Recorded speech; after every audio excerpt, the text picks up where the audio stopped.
This episode is brought to you by my friend Rebecca Walser, a financial expert who can help you protect your wealth. Book your free call with her team by going to friendofdinesh.com. That's friendofdinesh.com.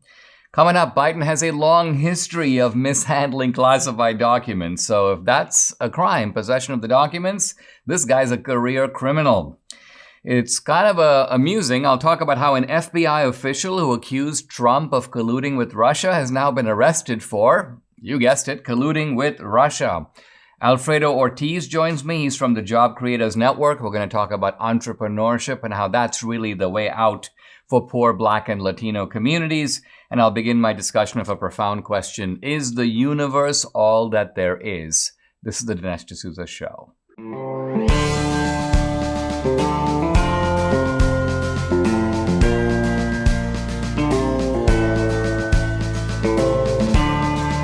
America needs this voice. The times are crazy. In a time of confusion, division, and lies, we need a brave voice of reason, understanding, and truth. This is the Dinesh D'Souza Podcast.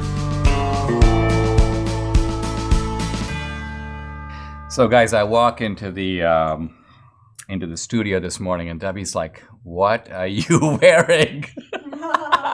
See, she leaves before me to head to the studio. So she doesn't always see my outfits. And we're gonna get so many emails about your choice of sweater. I like to wear sometimes what in our family is affectionately known as the one-of-a-kind Dinesh attire. And but you know, I think I picked this up somewhere in Europe. Guatemala. You know what? It does have kind of an American Indian theme. I wasn't going for that because, first of all, I don't like to confuse people. Is he Indian? Is he American Indian? What message is he trying to convey here? Anyway, I want to talk about the classified documents scandal, and there are two new developments. One is that Biden has been holding on to classified documents not just from his vice presidential days, but from his Senate days. In other words, for decades.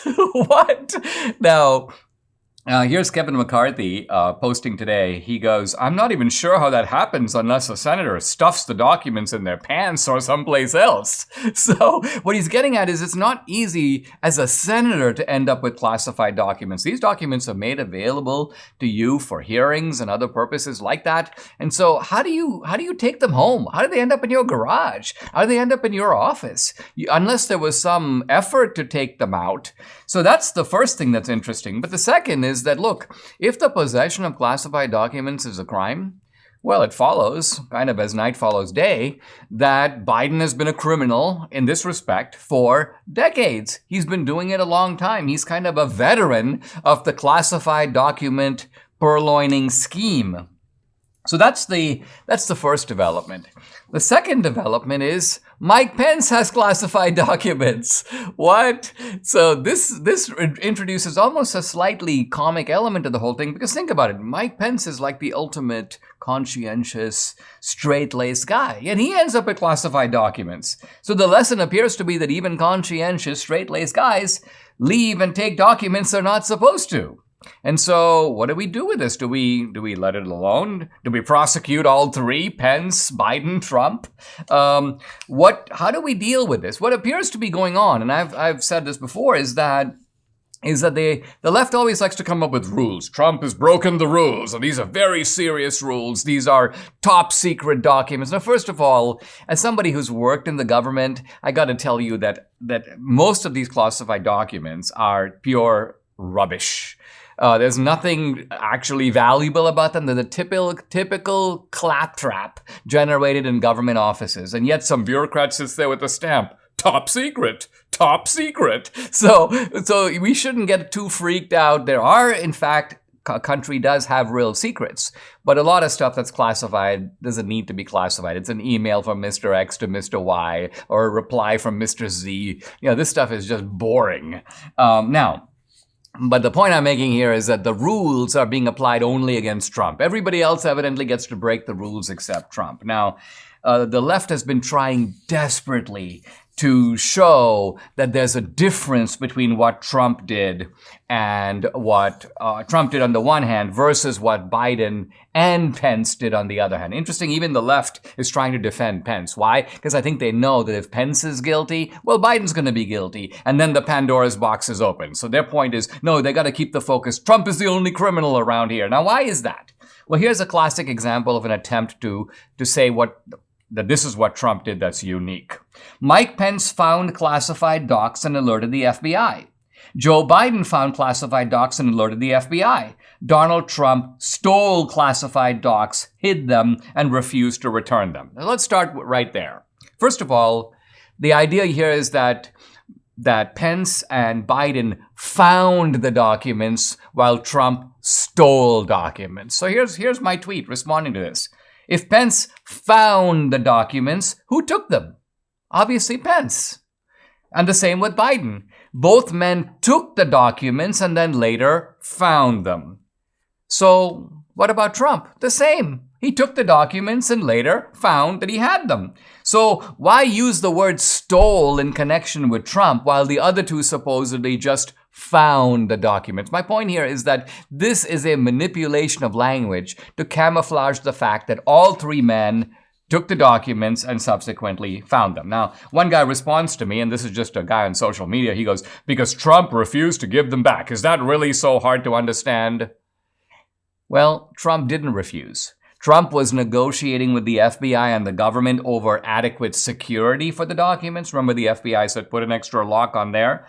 And over which documents belong to the archives and which documents belong to Trump. Now, the reason this is relevant is Trump is the only one of the three who has actual authority to declassify documents. By the way, Biden had no such authority.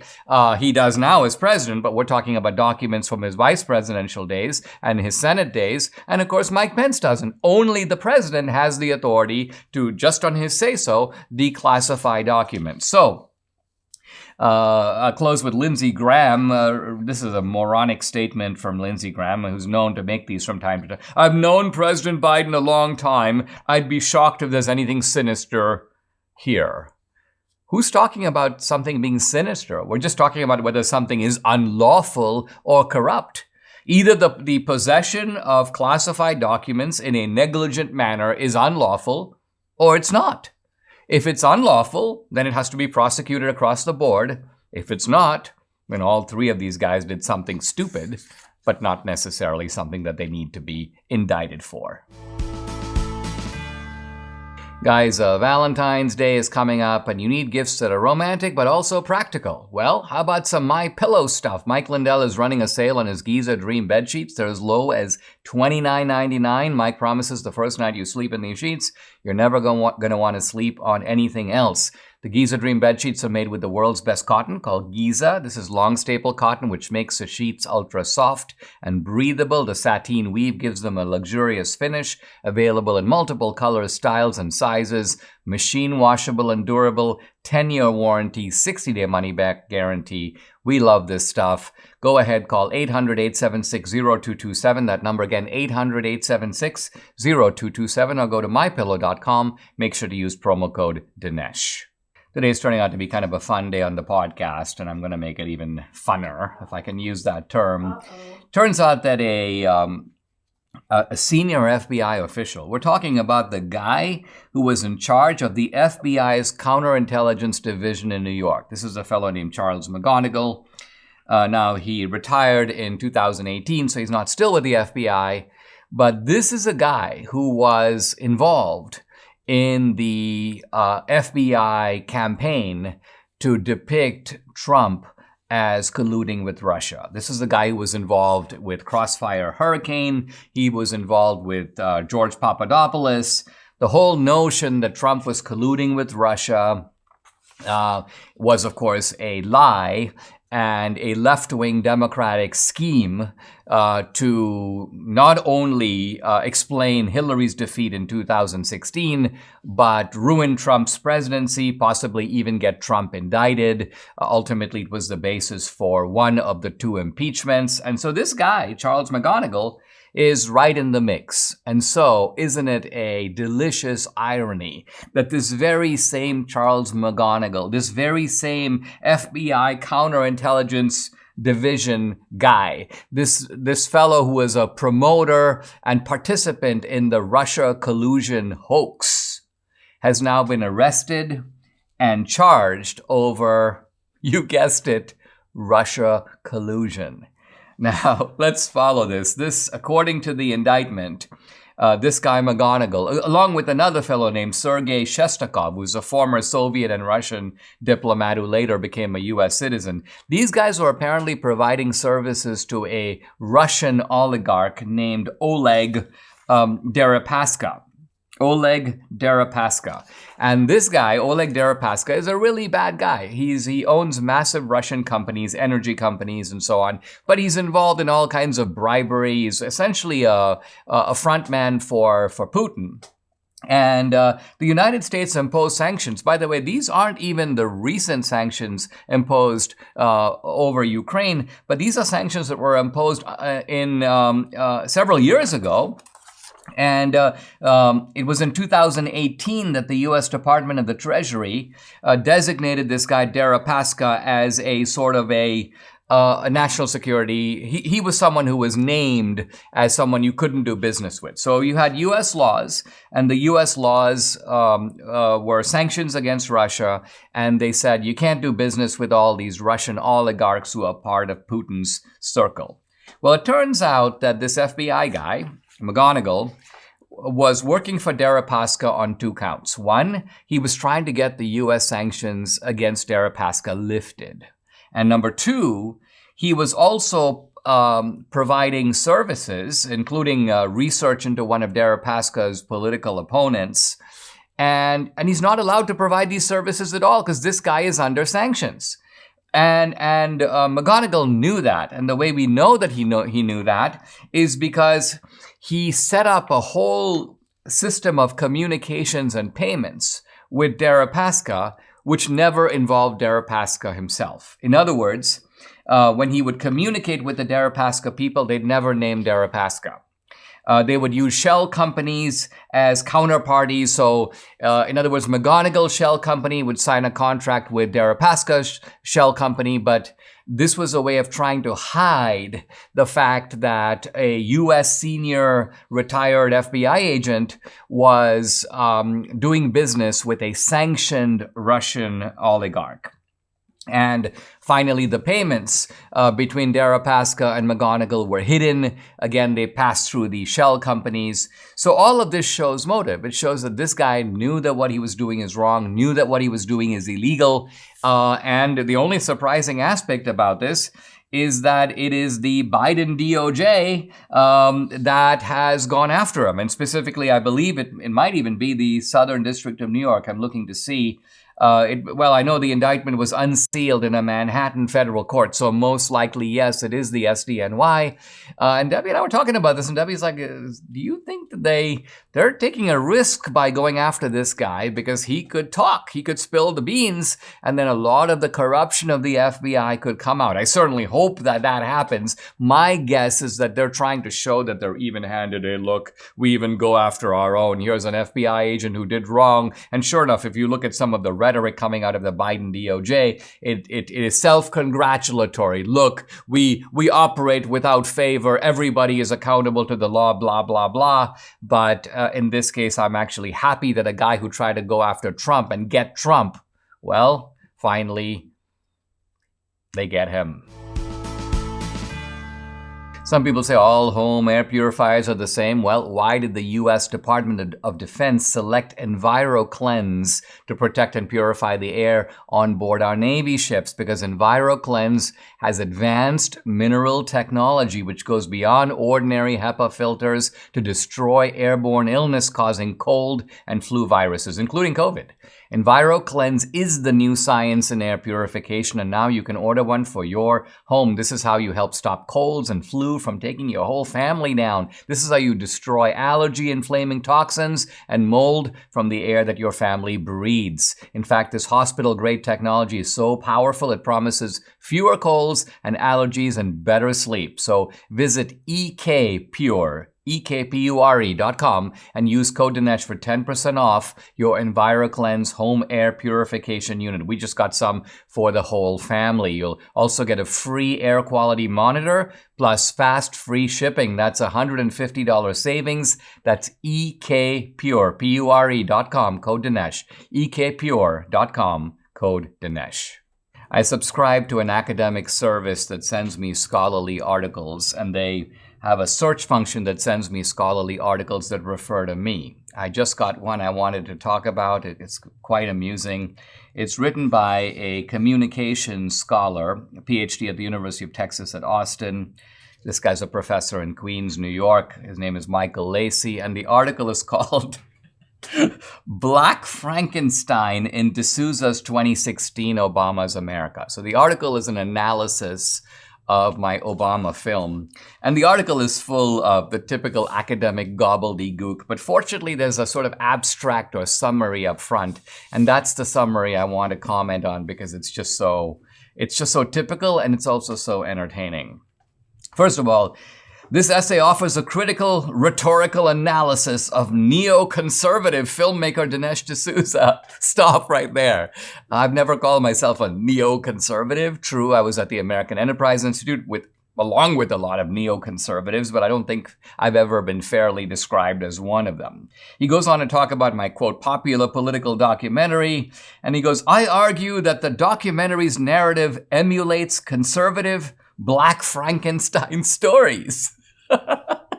Now, first of all, I've never quite heard that phrase. And so I was like, Black Frankenstein stories? Is this some kind of a genre? So I look it up, and it turns out there was a movie that came out a couple of decades ago called Blackenstein, which was apparently about a Black Frankenstein. But what this guy is basically saying is I'm using the Frankenstein theme, which, by the way, is never mentioned in 2016. But I guess he means I'm sort of subtly invoking it as a kind of dog whistle. The idea that Obama is a Black Frankenstein. Quote, whereby a monstrous black slave revolts against his white slave owner, justifying a violent white backlash to restore white supremacy.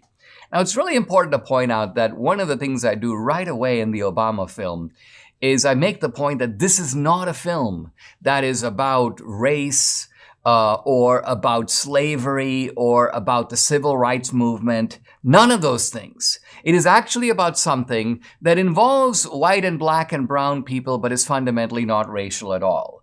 Namely, colonialism and anti-colonialism. See, the British didn't come to rule India because the Indians were brown. The British came to rule India because there was territory to be conquered and they wanted to be the lords of more and more land. And the British were ultimately modeled on the British. The Nazis tried to conquer land, and of course they conquered land in Europe. They invaded Poland. Of course, the Germans and the Poles are both white. So the idea of colonialism or even anti-colonialism is not, it intersects with race, but it's not fundamentally a racial idea. And so the notion here that somehow I'm presenting Obama as some kind of a slave revolter, kind of like Nat Turner who led a slave rebellion, is downright preposterous. Goes on to say that I use anti-black racist caricatures. Where are the caricatures? In Obama's America, I show Obama. In fact, the voice running as a narrative alongside mine is Obama's own voice. See, I discovered that Obama read his own book in audiobooks. And so I had Obama's voice, which I was able to play in the film. And the real power of that film was it's undeniable. You can't say I'm paraphrasing Obama. Here is Obama telling you about his own life in his own words and using his own voice. Then it goes on to say that I suggest that, quote, racism and colonialism no longer exist, which is absurd. And it concludes in this way. Finally, I argue that the popular conservative depictions of Obama as a menacing mulatto monster.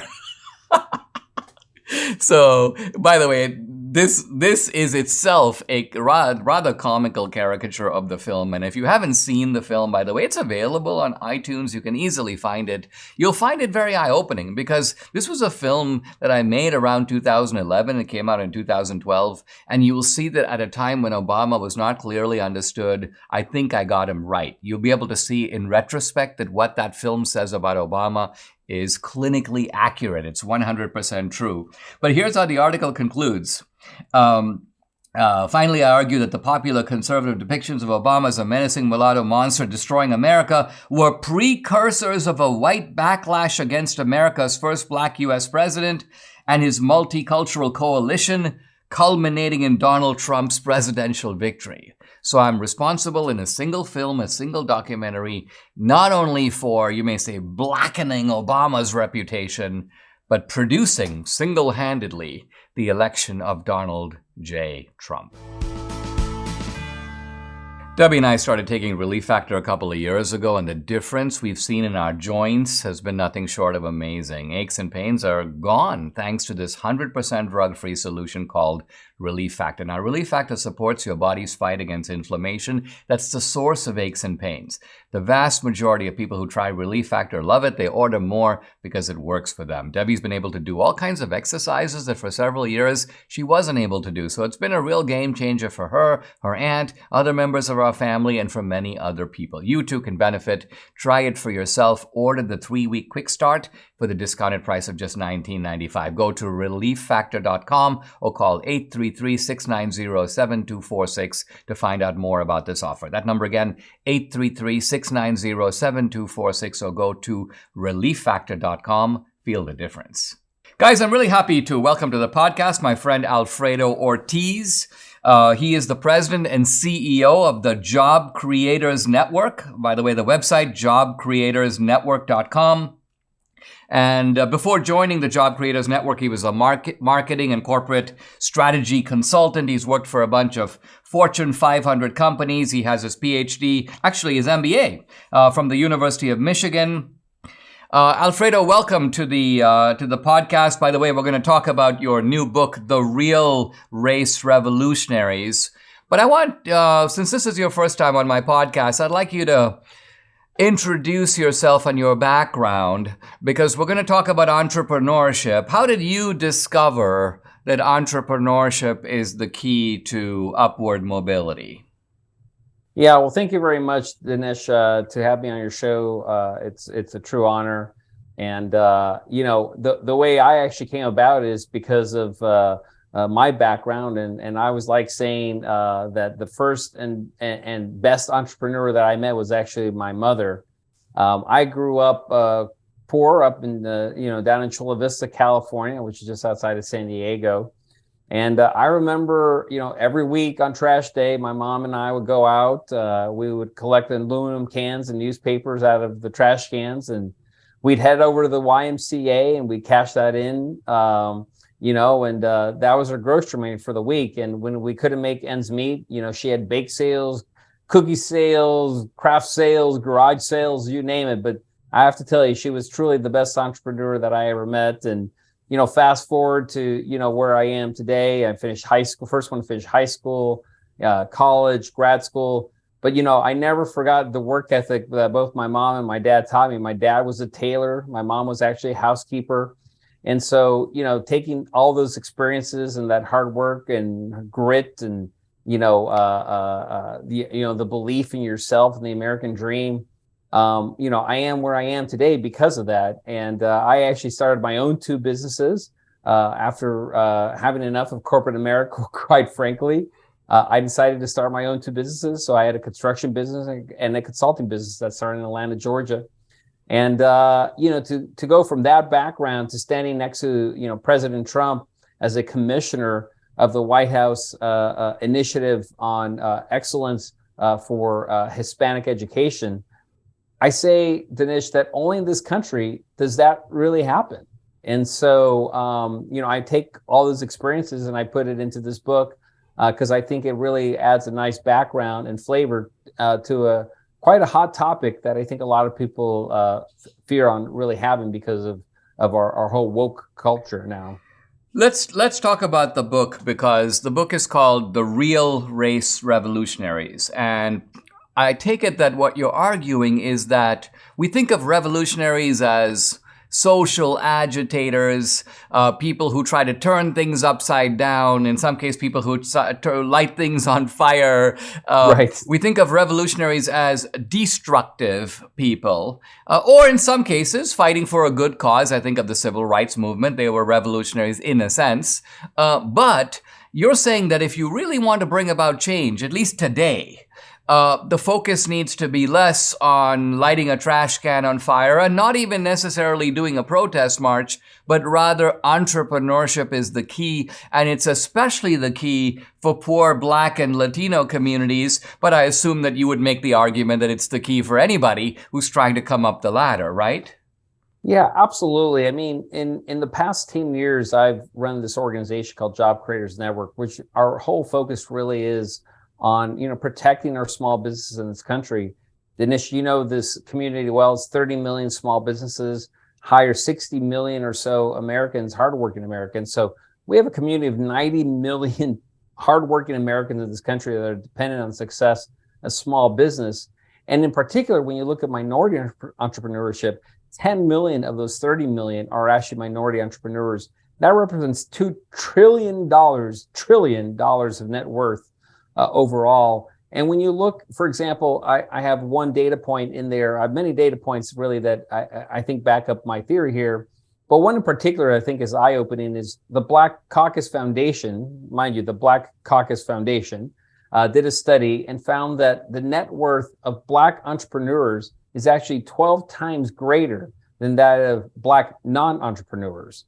So in other words, entrepreneurialism in those cases really has been the answer for these folks to get out of this racial and economic divide and have part of that American dream. But when I gave testimony, for example, which is another reason I wrote this book, because I was actually so, quite frankly, angered almost by the reaction of the Democrats. I gave a testimony in the spring of last year in front of the whole House Ways and Means Committee, where I was the sole Republican witness. And I actually argued that, entrepreneurialism is the way to kind of cure that economic and social divide. The Democrats, of course, said, no, it's more about more government regulation, more government intervention. That's really going to be the answer. And so when I actually said what I said, they actually had the nerve of calling me ignorant and inappropriate, despite the background and history that I bring to the party. Unbelievable. Let's take a pause. When we come back, we're going to dive further into Alfredo Ortiz's new book. It's called The Real Race Revolutionaries. We'll be right back. The Biden administration's New Year's strategy seems to be tax and spend and turn a blind eye to inflation. Yikes. Well, when you finally had enough of the games that your government is playing with your savings and retirement, you need to diversify into gold with Birch Gold. That's why Debbie and I own gold. We like protecting the value of our savings. Now, for over 5,000 years, gold has withstood inflation, geopolitical turmoil, and stock market crashes. And here's the great news. You can still get it. In fact, you can own gold and silver in a tax-sheltered retirement account.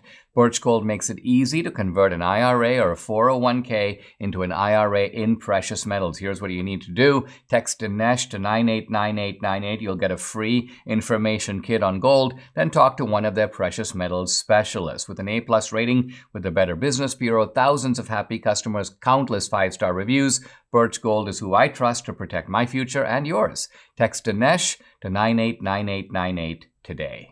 I'm back with my friend Alfredo Ortiz. He is president and CEO of Job Creators Network. And he's also the author of the new book, The Real Race Revolutionaries. Alfredo, you're talking about the benefits of entrepreneurship. I mean, this is something that Debbie and I try to teach our kids who have an education and could get normal jobs working for companies, and they do. But we make the point that there are really two benefits to being an entrepreneur. One, of course, is that you're your own boss, and that's always a nice thing to be. Now, obviously, there are some people who think the great thing about being my own boss is I don't have to work really hard, but I think you know and I know that the opposite is true. But at least you're working for a guy that presumably you like, namely yourself. Right. But the second thing is that the upside opportunity of being an entrepreneur is often much greater than going to work for someone else. Because if you're able to create a formula, produce a product that really meets the needs and wants of customers, the sky's the limit. If you can figure out a way to ramp that up, you can really make a success to a degree that you can't if you are in a normal type of profession. Do you agree with that? Do you think those are the two main benefits of entrepreneurship over, let's just say, a standard type of job? Yeah, absolutely. And I think there's even another component to it, and call it a little bit kind of existentialist point of view here, but the idea of really doing something for your community, doing something that is going to better your community. Because the one thing, Dinesh, and I'm sure you see that in where you live, is that small businesses, and quite frankly, in any community, small businesses are truly the backbone of that community. They build that community. They support that community. This whole country without small business wouldn't be a country, because it is truly the backbone of our country. I mean, when you go, for example, on weekends to a little league, field or a soccer field or something like that, where you have little kids playing, look at those billboards, right? Who's supporting that? It's not Citibank, Coca-Cola, Delta Airlines, right? It is, Jay's Pizza or, Jones Dry Cleaners, right? It's all the local shops, all the local businesses that really support that. So that feeling of giving back, of being a local small business owner, for example, is a really great feeling, and being able to give back to that community. And so there is, I think, that, along with the other elements that you talked about, but really in the end is being able to believe in yourself, this idea of hard work. I mean, I go back to what my mom and my dad taught me, that if you really truly believe in yourself, you got to go follow your dream. And in this particular case, it's the American dream. And trust me, after traveling tens of thousands of miles, in fact, I think over the 10 years, Dinesh, I've traveled over 110,000 miles crisscrossing the country, talking to entrepreneurs, minority entrepreneurs. And trust me, not one of them says, you know what I need? I need more government, more regulation, and more taxes. Alfredo, when I was working on my book, The End of Racism, this is now a couple of decades ago, I noticed something I didn't know about, which is that there was a flourishing Black business sector in America. Now, this was a sector that operated under segregation, but you had Black-owned banks, Black-owned insurance companies. A lot of this was based around Durham, North Carolina. And very strangely, and of course unintentionally, when the Civil Rights Revolution occurred, a lot of those people were then pulled into the orbit of government. They became bureaucrats in effect. And so a lot of those business skills that were there before, now obviously when you take down segregation, those Black entrepreneurs should have been able to service anyone, any customer that wants their services. But instead, a lot of those guys packed up shop and they ended up, serving in the Social Security Administration or some sort of welfare project. And this weakened Black America. I think part of what you're saying is that those skills need to be reintroduced. That's really what's going to rescue the inner cities and the barrios, right? Yeah, absolutely, Dinesh. And actually, in the book, I kind of resuscitated the back and forth that existed between Booker T. Washington and W. Du Bois, because this is actually what we're talking about. As you know, Washington really believed that the way out for Black Americans is not through really civil disobedience or through protesting and stuff like that, but it was to really build up through ownership, through education, right, through empowering them to become better than what quite frankly the government even thought that they could be. And so the whole idea of really putting belief, I go back to that Black Caucus Foundation study, where the net worth of a Black entrepreneur is 12 times greater than that of a non-entrepreneur or Black.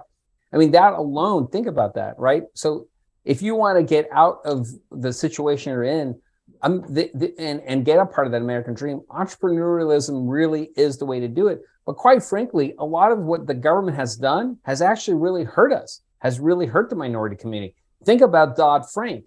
almost 2,000 community banks went out of business. Why? All in the name of supposedly trying to make our banking system better. All it did was it made our big banks bigger and our small banks pretty much disappear. And those community banks, Dinesh, were in minority communities. So now access to capital for minorities in particular is much, much harder than it used to be. Alfredo, this is all good stuff, and it sounds like your book really breaks new ground. I recommend it to people. The book is called The Real Race Revolutionaries. By the way, if you want to find out more about the Job Creators Network, jobcreatorsnetwork.com. Alfredo Ortiz, thank you very much for coming on the podcast. Thank you, Dinesh.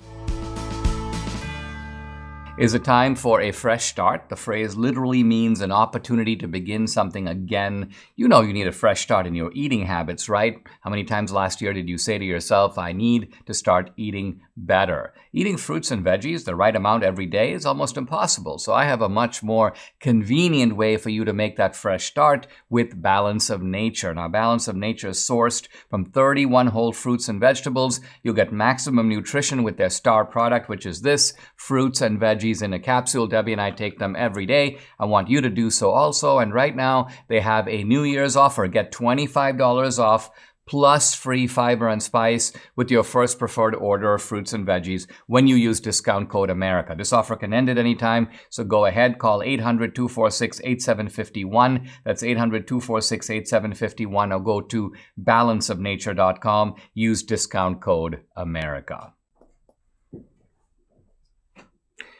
We're now moving into a big new section of what's so great about Christianity. I remind you that I'm doing a sort of mini introduction to apologetics using my book, What's So Great About Christianity. If you want to get it, it's available in paperback. You can probably helpful to follow along with some of the themes I'm covering. And I'm now beginning a chapter called A Universe with a Beginning. It's subtitled God and the Astronomers. And here's the opening quotation. It would be very difficult to explain why the universe should have begun in just this way, except as the act of a God who intended to create beings like us. This is Stephen Hawking in his book, A Brief History of Time. Now, Hawking spends much of that book trying to avoid the implications of what he just said, to try to give some alternative explanation, and we're gonna come to that. But we're going to begin slowly and begin at the beginning. And although we're going to be talking about science, we're going to be talking about physics, a little bit about astronomy, later about biology, I'm going to convey these concepts and explain them in a manner that everyone can understand. So no specialized knowledge. You don't even have to have taken a physics class in 12th grade or in college. These concepts can be understood in simple language, and that is going to be my job to produce. Now, the real question we're looking at is the universe all there is? Is it the only thing that exists? There's nothing beyond or outside the universe. You got a universe, and that's all you got. This was the position of the astronomer Carl Sagan, and he made this slogan famous in his TV series of several years ago. And so I'm going to be examining, is that true? Is the universe all there is? And second, can the design of nature, we're going to see that there's an elaborate design in nature, does it point to a creator, or can it be given a purely natural, or as some people say, naturalistic explanation? Now, here's Carl Sagan again. The cosmos is all there is, or was, or ever will be. And here's physicist Steven Weinberg, Nobel laureate. As far as we have been able to discover the laws of nature, they are impersonal, with no hint of a divine plan or any special status for human beings. I'm going to try to show that these statements are factually, not logically, but factually wrong. And they're wrong not because Steven Weinberg and Carl Sagan don't know physics. It's because they don't know what physics does. They don't know the circumference of physics, so they don't know what kind of explanations are needed to account for physics itself. We'll come to that. And I want to take up a challenge issued by the biologist E.O. Wilson, someone whose work I otherwise admire, author of a great book, by the way, just called Human Nature. And here's E.O. Wilson. If any positive evidence could be found of a supernatural guiding force, it would be one of the greatest discoveries of all time. And what I want to argue is that in recent decades, in one of the most spectacular developments in physics and astronomy and cosmology, such evidence has indeed been found. I'm going to argue that in a stunning confirmation of the book of Genesis, let's think back. What does the book of Genesis say? In the beginning, so it posits a beginning. There was a beginning. The universe has not always existed. It's not an eternal universe. There was a beginning. And the universe was, according to the book of Genesis, created. God created it. And God created it in a burst of light. I'm going to argue that this is exactly what we know now. The universe was created in the beginning in a primordial explosion of energy and light. I've said before, but I repeat now, not only did the universe have a beginning in space and time, but the origin of the universe was also a beginning for space and time. Space and time did not exist, quote, prior to the universe. Now, think about it this way. If the universe had a beginning, and if everything that has a beginning has a cause, think about that for a moment. Everything that has a beginning has a cause. It follows, right? Because if something has a beginning, something must have brought it into being. Things don't just pop in and out of existence without something having caused them. So if you accept that everything that has a beginning has a cause, then it follows that the material universe had a non-material or spiritual cause. Why? Because the universe contains all the material there is. There's no other material outside the universe. So if the universe had a beginning and something caused it, it couldn't be a material cause because all material objects are inside the universe. So the cause of the universe, I guess I'm saying, must have been non-material or spiritual. And I think if that's the case, if a non-material or spiritual cause brought the universe into being, then the creation of the universe can be described in very clinical language as a miracle. And its creator can be known to be a spiritual, eternal being of enormous, perhaps infinite, creativity and power. More creativity and power than we can conceive, or any limit that we can imagine. So mind and not matter came at the beginning.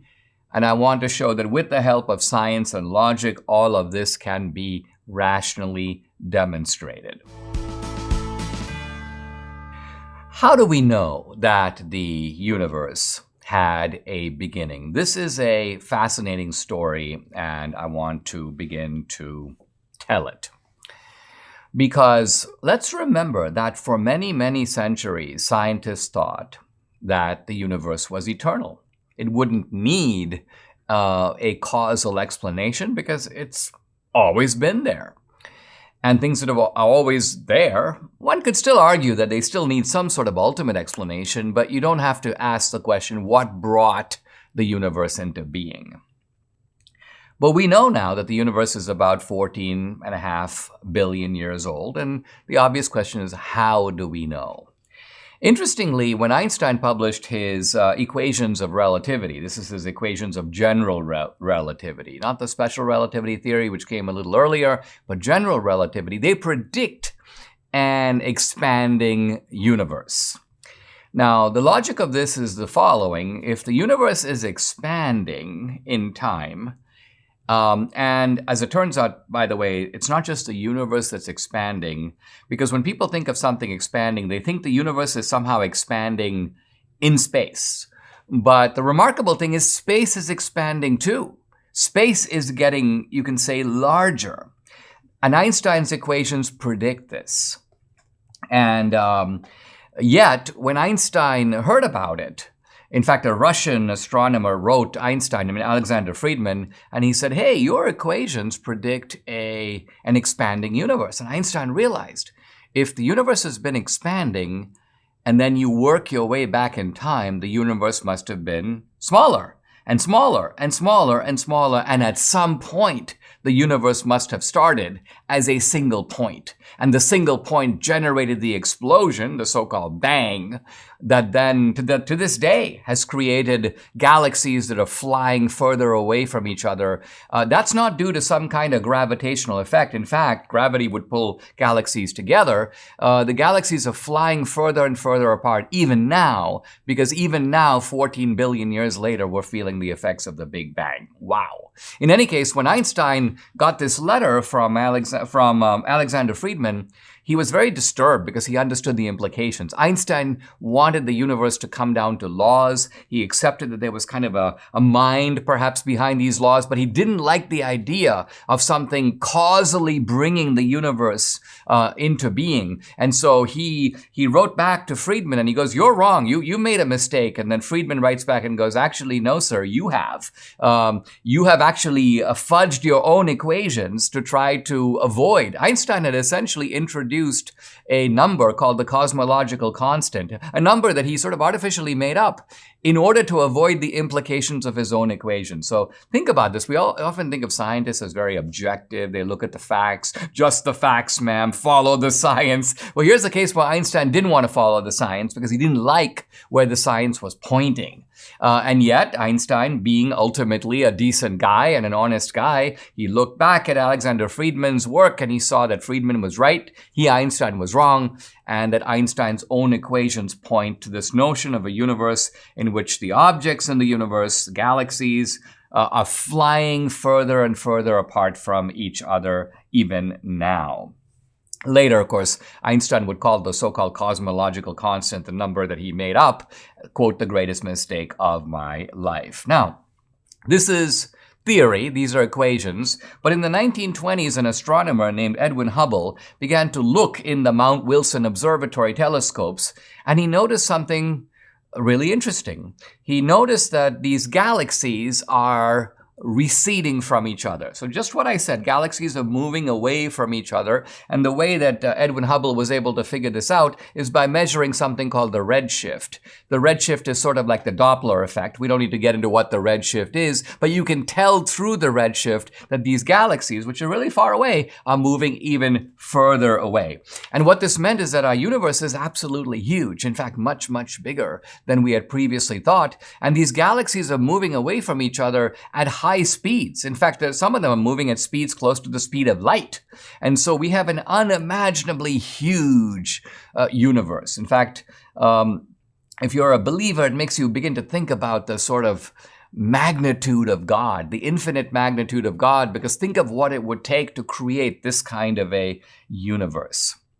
Now, if we go back to the 17th and 18th century, you had scientists, Pascal, Newton, and they sometimes thought of space, or they wrote about space as if it was sort of very still, very changeless. Pascal says he's terrified by the stillness of these unimaginably large spaces. Well, he was right about the unimaginably large universe, but what he's wrong is that the universe is not quiet. It's not still. Everything is moving and is moving at tremendous speeds. And as I mentioned, it's not just that galaxies are moving further away from each other in space. In a strange way, space itself is expanding. And as I say, reasoning back, scientists conclude if it's expanding now, space must have been smaller, and it must have been smaller. And you can measure this expansion in time and work your way back. And by working their way back, scientists realized that about 14.5 billion years ago, billion, not million, there was a primeval explosion. A moment in time in which the whole mass of the universe was compressed into the point, a single point of infinite density. And when you had that point, in some sense, before that, there was no space, there was no time. The entire universe was essentially smaller than a single atom. And then in a single cosmic explosion, kaboom. This was really more of an explosion of light rather than an explosion of sound. But nevertheless, the universe we now inhabit came into existence. Quote, "The universe was filled with light," writes Steven Weinberg. In fact, it was light that formed the dominant constituent of the universe. The temperature was about 100 trillion degrees centigrade. And so we come back to the book of Genesis. In the beginning, God created the heavens and the earth. And of course, a few lines later, light. And so think of it. You have these ancient Hebrews writing this stuff down. The book of Genesis composed when? Sometime around 1000 or earlier BC. These are guys who did no experiments, yet they write as if they were there. And they describe a process that only now, 3,000 years later, has been shown to be true, been shown to be almost clinically accurate. There was a beginning. It was a beginning not just in space and time, but of space and time. And the universe was brought into being by a kind of giant explosion of light. Subscribe to the Dinesh D'Souza podcast on Apple, Google, and Spotify, or watch on Rumble, YouTube, and SalemNow.com.